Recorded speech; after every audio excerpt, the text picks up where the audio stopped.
Imagine standing on a rooftop in San Francisco, the city skyline stretching before you, each glittering light, a testament to dreams chased and won. That's where I am right now. My name is Emily Carter, and at 32, I'm the founder of a tech company worth $10 million.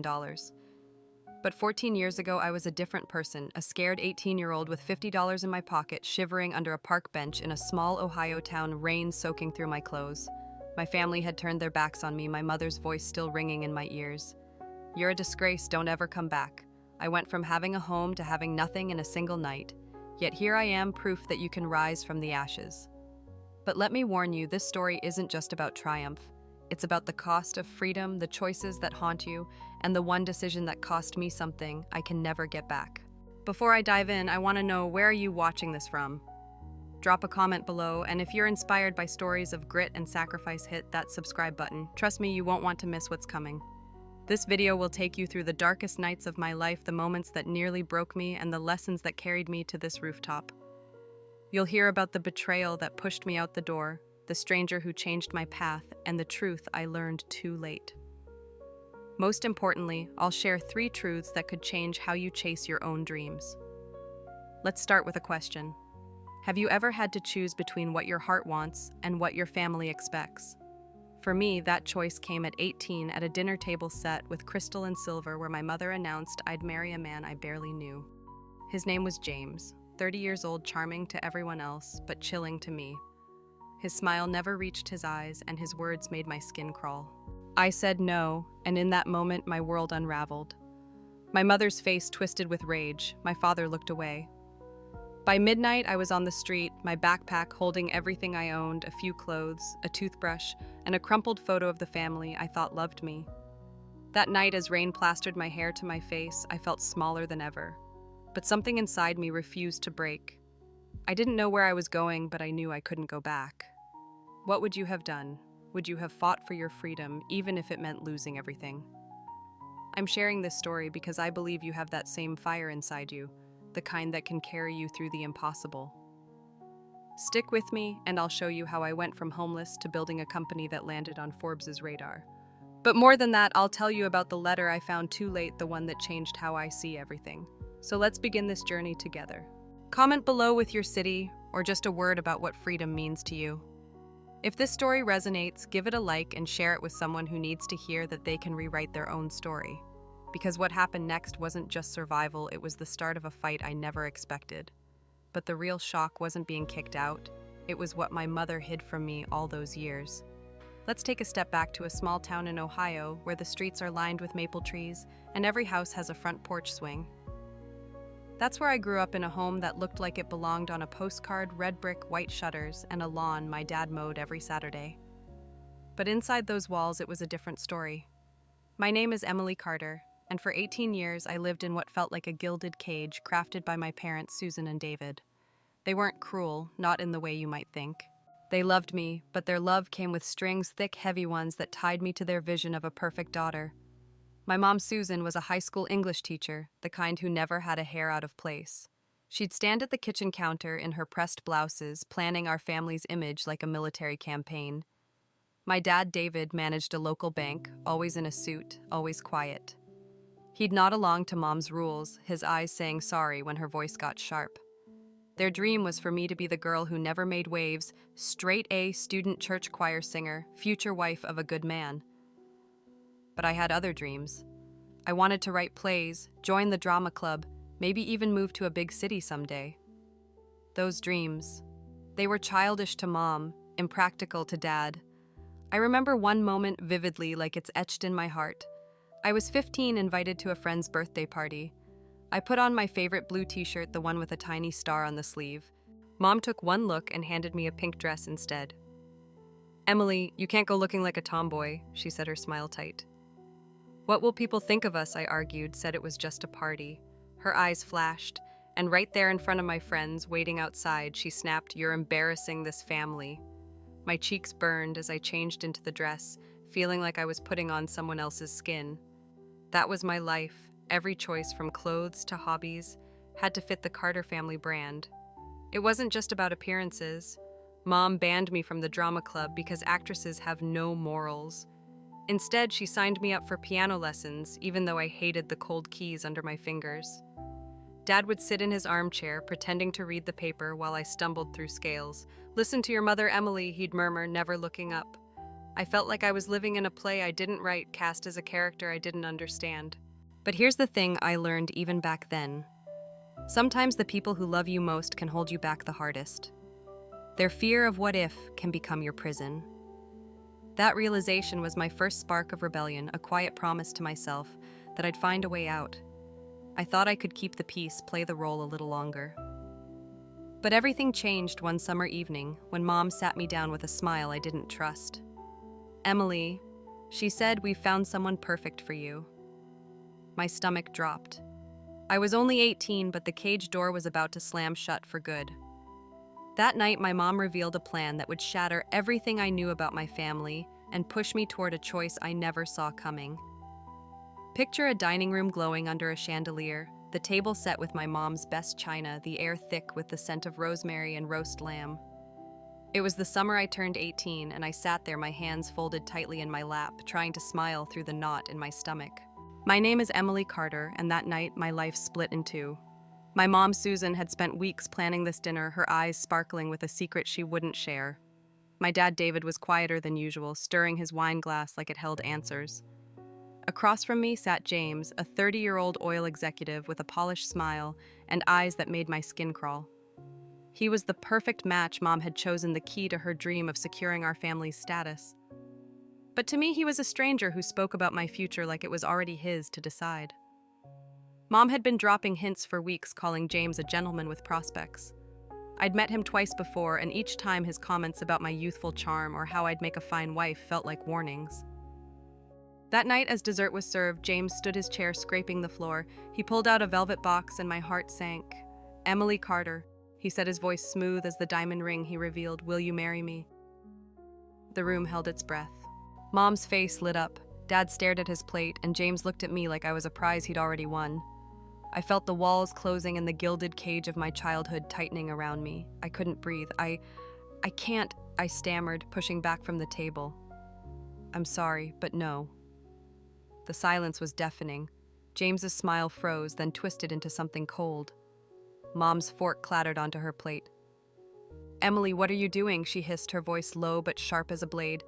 I tried to explain how I was only 18, how I wanted a life of my own, how James scared me, but her face turned to stone. "You're throwing away your future," she said, standing now, her hands trembling. "You're a disgrace to this family." Dad finally looked up, his eyes pleading, but he said nothing. The argument escalated, words flying like shards of glass. Then came the moment I'll never forget. Mom's hand lashed out, not to strike, but to point at the door. "Get out," she said, her voice deadly quiet. "If you can't respect our sacrifices, you're no daughter of mine." I stumbled upstairs, my vision blurred with tears, and shoved clothes into my backpack. When I came down, Dad was by the door, his face ashen. "Emily," he whispered, pressing $50 into my hand. "This is all I can do. Don't come back." I stepped into the Ohio night, the door clicking shut behind me. Rain began to fall, soaking my sweater, each drop a reminder that I was alone. I stood on the porch, the house I'd called home, now a stranger's. Neighbors' lights flickered, but no one came out. I walked away, my sneakers squelching, no plan, no shelter, just a stubborn spark inside me that refused to die. Here's what I learned that night: standing up for yourself can cost you everything, but it's the first step to owning your life. No one can take that spark from you, not your family, not fear. But as I wandered those dark streets, I had no idea how much harder it would get, or how one stranger's kindness would change everything. The rain hid my tears, but it couldn't wash away the truth. I was homeless, and the real fight was just beginning. The rain didn't stop that night in Ohio, and neither did the ache in my chest. My name is Emily Carter, and at 18 I was homeless. My backpack heavy with damp clothes and the weight of my family's rejection. The $50 my dad slipped me felt like a betrayal, not a lifeline. I wandered the streets of my small town, past the diner where I used to sip milkshakes with friends, past the library where I'd dreamed of writing plays. Those places felt like they belonged to someone else now. I was a ghost in my own life, invisible to the world I'd known. With nowhere to go, I curled up under a park bench, the cold seeping into my bones, wondering if I'd made the biggest mistake of my life by saying no to James and my mom's plans. The next few weeks were a blur of survival. I found a rundown motel that charged $20 a night, eating instant noodles and stale bread to stretch my money. I took a job at a fast food joint flipping burgers for minimum wage, my hands greasy and my pride bruised. Then I added shifts at a laundromat folding strangers' clothes while my own stayed damp from the motel's leaky roof. One night I was mugged walking back from work. Two kids younger than me grabbed my bag and ran, taking the $200 I'd saved for next month's rent. I sat on the curb, head in my hands, the Ohio stars mocking me from above. I was this close to giving up, to calling home and begging for forgiveness, even if it meant losing myself. But then came Linda. She was the laundromat's owner, a woman in her 60s, with gray curls and a voice like warm honey. She'd seen me counting pennies for a soda, noticed the way I flinched when the motel manager banged on my door for late rent. One evening, as I swept the laundromat floor, she handed me a cup of tea and said, "You're carrying too much for one so young. Stay with me tonight." I hesitated, pride telling me to say no, but exhaustion won. Linda's spare room was small, with a creaky bed and a quilt that smelled of lavender. For the first time in weeks, I slept without fear of the dark. She didn't ask for my story, but she gave me a gift bigger than a bed belief. "You're stronger than you know," she told me one morning, pressing a community college pamphlet into my hand. "Don't let this town be the end of you." Linda's kindness was a turning point, but it didn't erase the grind. I worked 14-hour days, my body aching, my mind racing with doubts. I'd lie awake hearing the hum of the laundromat machines through the wall, replaying my mom's words, "You're a disgrace." But Linda's faith in me became a lifeline. I enrolled in that community college using my fast food tips to cover the first semester. I studied in stolen moments on lunch breaks in the laundromat's back room, clinging to the idea that education could be my way out. Here's what I learned in those dark days: a single act of kindness can light a path through the storm, but you have to take the first step yourself. Linda didn't save me. She showed me I could save myself. As winter turned to spring, I started to believe I could climb out of this hole. But just when I thought I'd found my footing, a chance encounter at the laundromat opened a door I never expected. It wasn't a job or a scholarship. It was a conversation that would lead me to a city I'd only seen in movies and a dream I didn't know I had. Spring had just kissed the Ohio air, and for the first time in months, I felt a flicker of hope. My name is Emily Carter, and at 19, I was piecing my life back together after being kicked out by my family. Thanks to Linda, the laundromat owner, who took me in, I'd enrolled in a community college, juggling classes with shifts at a fast food joint. But my world was still small, cramped motel rooms, greasy aprons, and dreams that felt too big for my reality. Then one quiet evening at the laundromat, a stranger walked in with a laptop bag and a smile.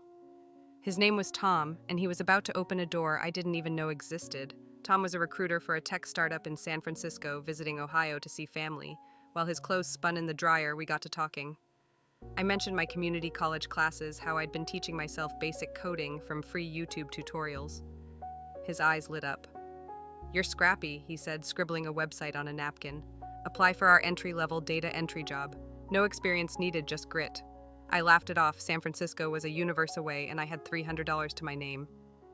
But Linda overheard and nudged me. "Emily, you've got nothing to lose." So I applied using the laundromat's ancient computer. 2 weeks later, I got an email I was hired. With a small scholarship from college and a loan from Linda, I packed my backpack and boarded a bus to California, my heart pounding with equal parts fear and excitement. San Francisco was overwhelming: skyscrapers, honking taxis, and people who moved like they had somewhere important to be. The startup, a small outfit building marketing tools, was a chaos of ping-pong tables and coffee cups. My job was simple: input data, answer emails, stay invisible. But I soaked up everything: overheard conversations about algorithms, late-night coding sessions, the buzz of creating something new. I'd stay late watching YouTube tutorials on my phone, learning bits of Python and HTML.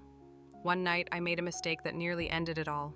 I sent an email to a major client with the wrong data, costing the team a day's work. My stomach dropped as my boss, Tom, called me into his office. I braced for a firing. Instead, he slid a coding book across his desk. "Mistakes happen," he said. "What matters is what you do next. You've got potential, Emily. Don't waste it." That moment changed me. Tom saw something in me I didn't see in myself. and I threw myself into learning. I took night classes, still working full-time, my eyes burning from lack of sleep. 6 months in, I suggested a tweak to the company's email system that saved hours of manual work. Tom implemented it and gave me credit in a team meeting. For the first time, I felt like I belonged.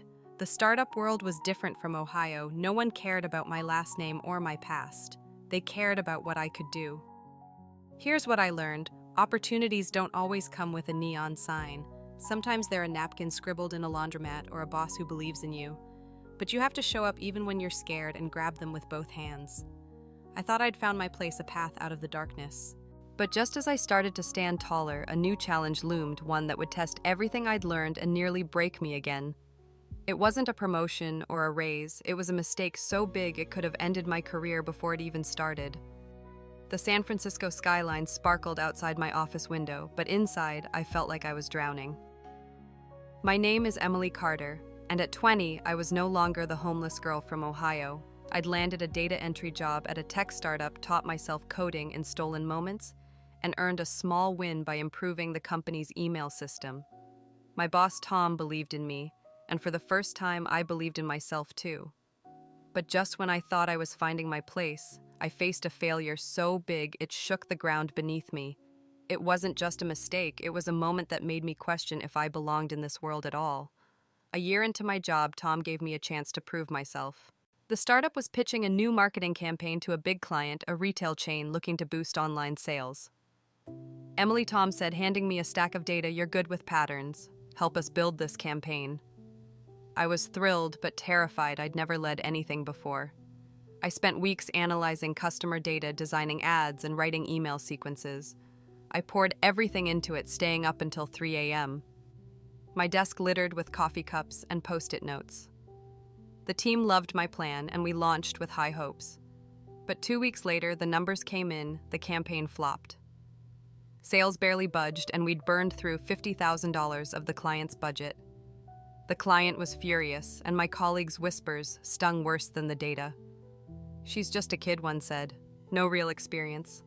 I'll never forget the night I sat alone in the office, the hum of the air conditioner, my only company. My laptop screen glowed with an email from the client, each word a dagger, unacceptable. Complete waste of resources. My hands shook as I read it, tears blurring the screen. I'd let Tom down, the team down, myself down. All the old doubts from Ohio came roaring back, my mom's voice calling me a disgrace, the rain-soaked nights when I felt worthless. I wanted to quit, to run back to the laundromat life where no one expected anything of me. The next morning, Tom called me in. I braced for the worst, but he leaned back in his chair, calm as ever. "Failure's just data, Emily," he said. "It tells you what doesn't work. Now go figure out what does." He handed me the campaign files and a challenge: fix it. That conversation was a lifeline. I dove back in, analyzing where we'd gone wrong. The ads were too generic, the emails sent at the wrong times. I reworked everything, targeting specific customer groups and tweaking the messaging. 3 weeks later, we relaunched, and the results were night and day. Sales jumped 200%, and the client sent a thank you note.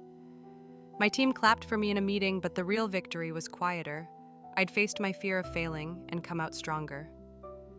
Here's what I learned. Failure isn't the end. It's a map. It shows you where to go next, but only if you're brave enough to keep moving. That moment taught me to trust my ability to learn, even when I felt like an imposter. I thought that win would carry me forward, that I'd finally proven I belonged. But the startup world doesn't stand still, and a new opportunity was about to push me further than I ever imagined. It wasn't just a chance to grow, it was a leap that would take me from employee to entrepreneur and test everything I thought I knew. The San Francisco fog rolled in, wrapping the city in a soft gray blanket, but inside my tiny apartment, I was on fire with possibility. My name is Emily Carter, and at 22, I'd clawed my way from homelessness to a junior role at a tech startup. I'd survived a $50,000 mistake, turned it into a 200% sales win, and earned my team's respect. But I wasn't done dreaming. The startup world had shown me what was possible, a place where ideas could change lives, where a girl from Ohio with no degree could make a mark. So I took the biggest risk of my life. I quit my job, rented a closet-sized office, and founded Carter Tech, a company to build AI tools for small businesses. It was exhilarating, terrifying, and the moment I truly bet on myself. Starting Carter Tech was like jumping off a cliff and building wings on the way down. I had $5,000 saved, barely enough for rent and a secondhand laptop. My first client was a local coffee shop struggling to compete with Starbucks. I built them an AI tool to predict customer orders, boosting their sales by 30%. Word spread, but so did the pressure.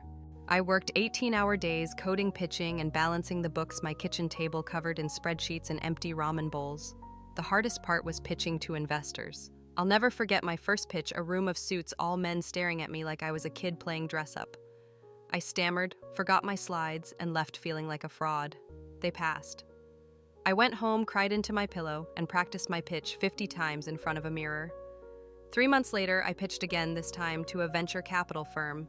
My voice was steady, my data sharp. They invested $1 million, and Carter Tech was officially born. That investment was rocket fuel. I hired a small team, mostly misfits like me, hungry, scrappy, and full of ideas. We built tools to help small businesses analyze data, automate marketing, and compete with the big players. By year 3, Carter Tech had 50 clients, from mom-and-pop stores to regional chains. Our revenue hit $10 million, and Forbes named us a top 50 startup led by women. I stood in our new office, a real one with glass walls and actual chairs, and pinched myself. The girl who'd slept under a park bench was now leading a company changing lives. But it wasn't just about money. I loved seeing a bakery owner's face light up when our tool doubled her orders, or a family hardware store thrive because we helped them go online. That's what kept me going through the sleepless nights and endless doubts. Here's what I learned. Success isn't about the money in your bank. It's about the impact you create and the belief you have in yourself.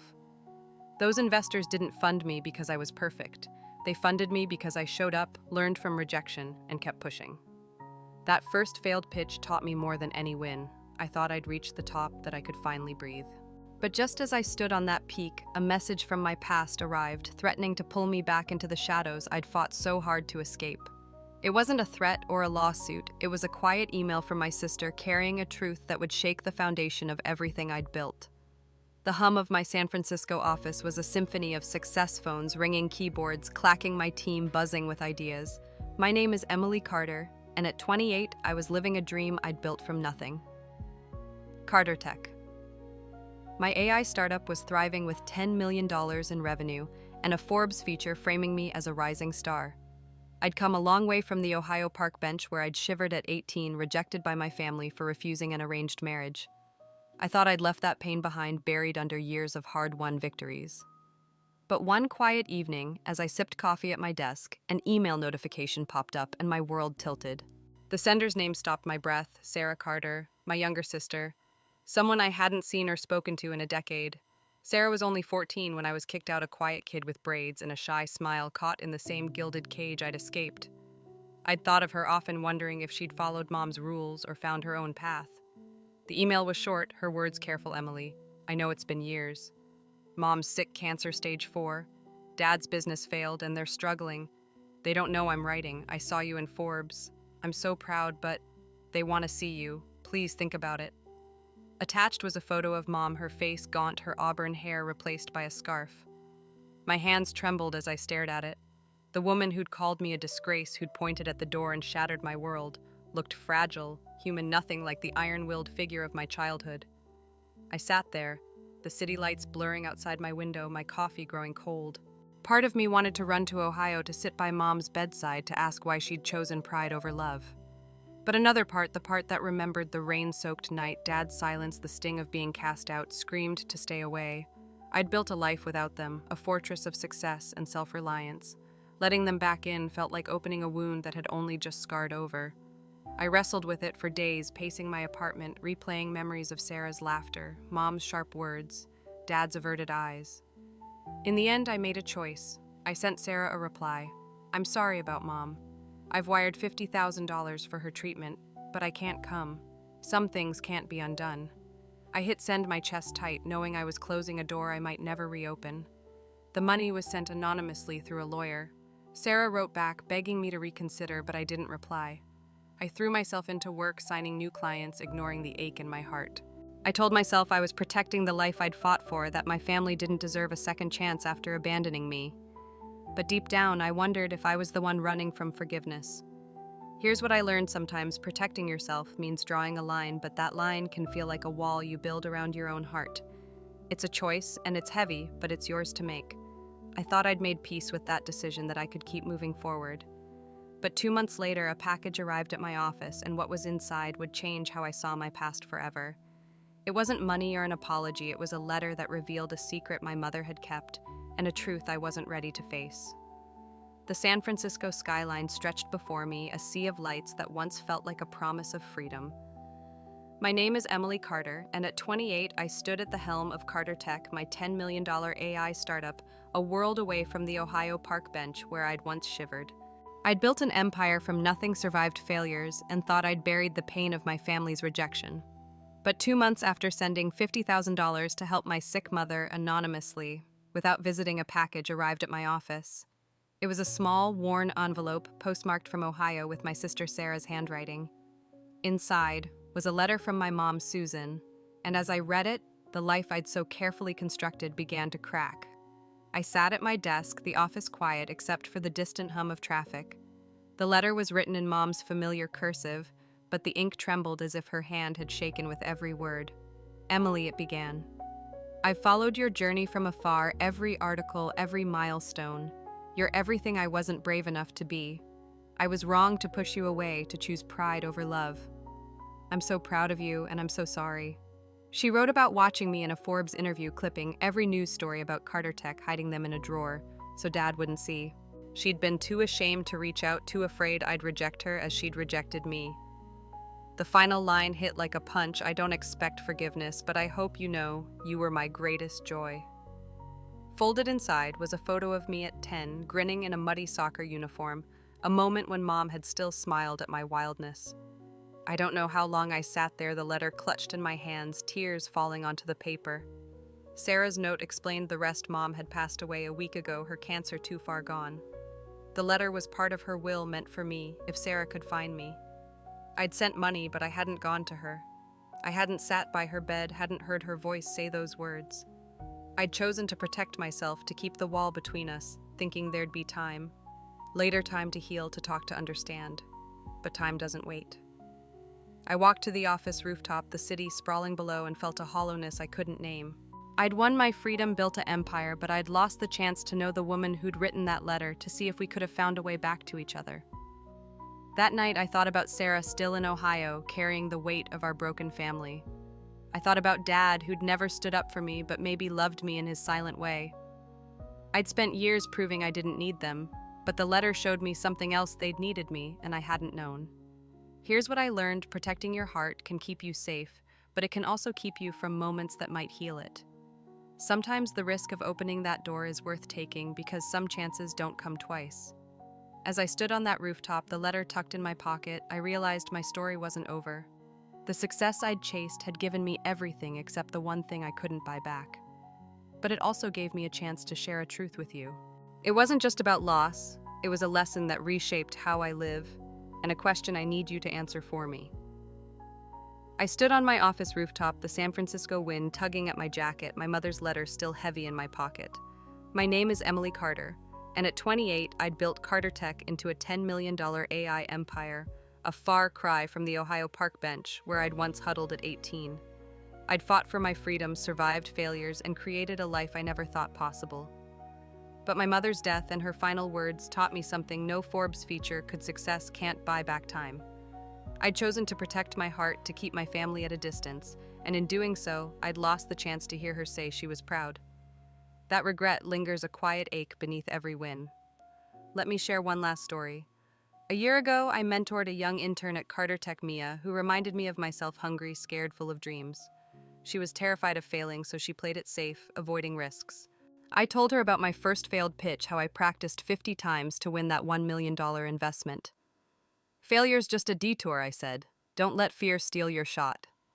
She took a chance, pitched a bold idea, and it landed us a major client. Watching her grow reminded me why I keep going, to show others they can rewrite their story just like I did. But my mother's letter taught me something else: don't wait to mend what matters. I could have called Sarah back, met my mom, maybe found peace. I didn't, and that's a weight I'll carry. Here's my lesson for you: live for yourself. Chase your dreams, but don't let time slip away from the people who matter. 3 truths stuck with me. Trust your gut, treat failure as data, and say I love you before it's too late. My journey from homeless to millionaire wasn't just about money, it was about learning to value my own voice and the fleeting moments we get with others. So what about you? Have you ever held back from forgiveness or chased a dream at a cost? Drop your story in the comments, I read everyone. If this moved you, hit that like button and share it with someone who needs to hear. It's never too late to start over, but it might be too late to look back. Subscribe for more stories like mine because next I'm sharing how I built Carter Tech from nothing. Thank you for being here. Your life is yours to define. Don't let anyone or anything take that away. Stay tuned for my next video where I'll reveal the secrets behind building a $1 million company from a single idea.